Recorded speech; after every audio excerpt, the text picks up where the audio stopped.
नमस्कार, मी आहे तन्वी आणि तन्वीज बेक्सअपमध्ये सर्वांचं खूप खूप स्वागत।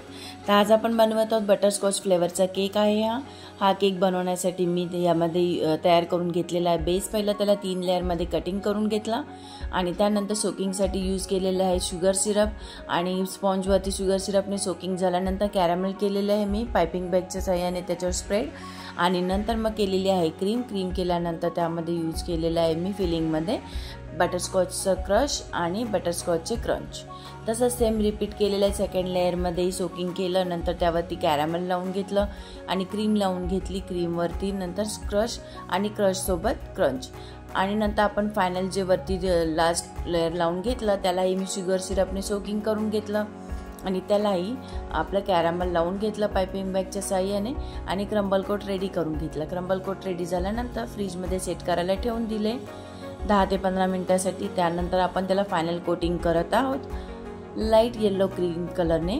जे आपले बटरस्कॉचचा कलर असतो तर मोस्ट ऑफ तोच यूज करतात, तर तो यूज केलेला आहे मी आणि त्याला असं साईडने बॉलला करून घेतलं। नंतर टॉपलाही ती क्रीम करून घेतली आणि पॅलेट नाईफच्या साहाय्याने त्याला स्प्रेड करून घेतली आणि स्क्रॅपरच्या साहाय्याने त्याच्या साईडला स्मूथ करून घेतलं, वरची एक्सेस क्रीम काढून घेतली आणि नंतर त्यामध्ये मी यूज केलेला आहे आपला न्यूट्रल जेल।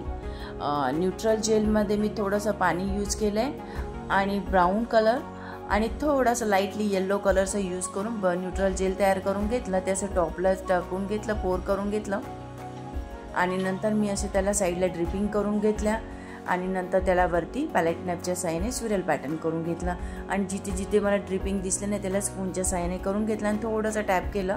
हे टॅप करताना थोडं हलकं करायचं, जोरात करायचं नाही कारण त्यामुळे केक ब्रेक होऊ शकतो।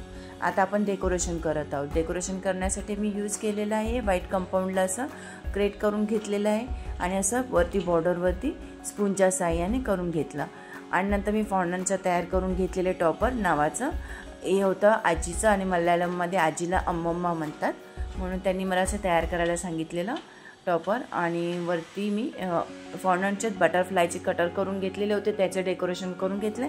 केक आपला रेडी झालेला आहे। व्हिडिओ आवडला का? तुम्हाला आवडला असेल तर चॅनलला लाईक शेअर सबस्क्राईब करायला विसरू नका। पुन्हा भेटूया आपण नवीन व्हिडिओमध्ये। Thanks for watching.